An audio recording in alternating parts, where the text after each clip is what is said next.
요즘 평균 수명이 늘어나 100세 시대라는 말을 자주 듣습니다. 하지만 100세 시대가 된다고 해서 무조건 행복하거나 좋은 일만 생기는 건 아닌 것 같습니다. 요양원에 들어가야 할 때가 되면 그때부터 인생이 끝났다고 생각하는 분들도 많이 계십니다. 실제로 100세까지 살더라도 건강이 나빠지면 남은 시간은 고통으로 가득한 삶이 되어버리는 경우가 많습니다. 움직이기 불편해지거나 치매가 오면 부모님들은 남은 삶을 스스로 결정하지 못하게 됩니다. 부모님의 건강이 악화되는 순간 자녀들은 부모님 없이 자기들끼리 의논하고 미안해하며 부모님을 혼자 원룸에 두거나 요양원에 모시게 될 것입니다. 이런 이야기를 들으면 부모님은 자식들에게 미안해서 그 결정을 따를 수밖에 없게 됩니다. 이때부터는 사는 것이 아니게 됩니다. 자식들이 그래도 자주 연락을 주면 모르겠지만 자식들은 각자의 삶에 바빠 부모님을 돌볼 여유가 없을 때가 많습니다. 자식들은 한 달에 한 번만 찾아뵈어도 충분히 자주 간다고 생각하지만 혼자 계시는 부모님은 그 30일 중 하루만 행복할 것입니다.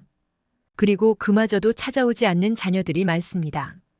최근에는 경제적 이유로 치매나 병에 걸린 홀로 사는 노인들이 가족에게 외면당하고 요양시설에도 들어가지 못하는 딱한 사례가 점점 많아지고 있습니다. 다음은 좁은 고시텔에서 혼자 생활하는 한 할머니와 젊은 청년의 이야기를 전해드리겠습니다. 청년이 20살이 되자 부모님의 곁을 떠나 누나와 함께 살게 되었습니다. 그러나 누나는 외국인 남편을 만나 외국으로 이사했고 청년은 갈 곳을 찾기 위해 고민하던 중 집 앞 골목 가로등 아래 붙어있던 종이 한 장을 발견하게 됩니다. 최고급 시설 고시텔, 월 10만 원, 식사 김치 제공.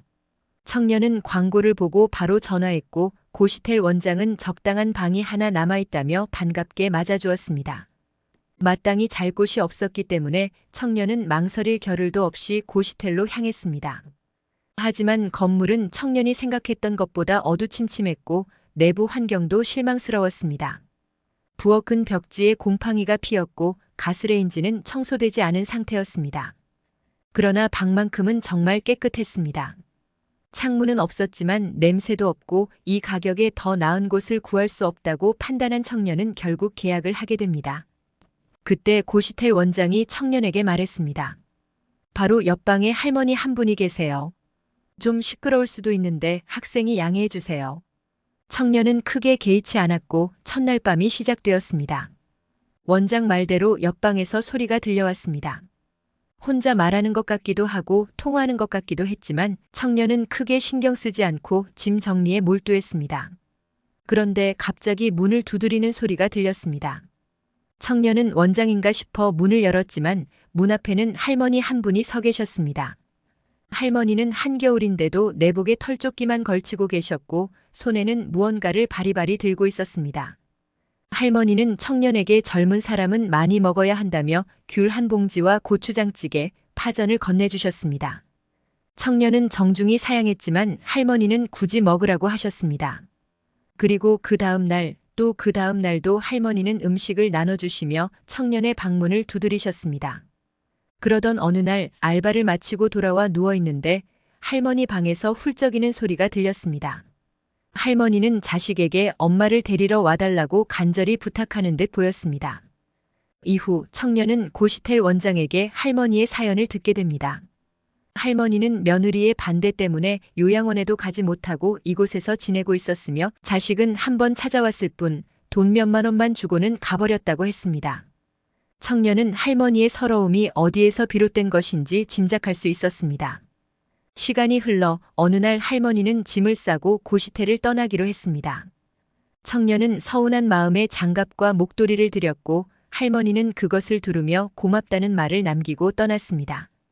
그리고 얼마 후 할머니의 아들이 찾아와 울며불며 어머니를 찾았습니다. 원장은 그에게 어머니를 그렇게 대하지 말았어야 했다며 쓸쓸히 마무리했습니다. 부모님을 모시는 것이 쉬운 일은 아니지만 우리가 할 수 있는 한 부모님을 자주 찾아뵙고 사랑을 표현하는 것이 중요합니다. 부모님은 자식들이 찾아오는 날을 손꼽아 기다리고 계십니다. 자주 찾아뵙지 못할 때는 전화라도 드리면 부모님은 그 하루가 행복해지실 것입니다. 부모님의 자식 사랑은 끝이 없으며 자식들은 그 사랑을 이길 수 없습니다. 부모님을 조금이라도 더 챙겨주세요.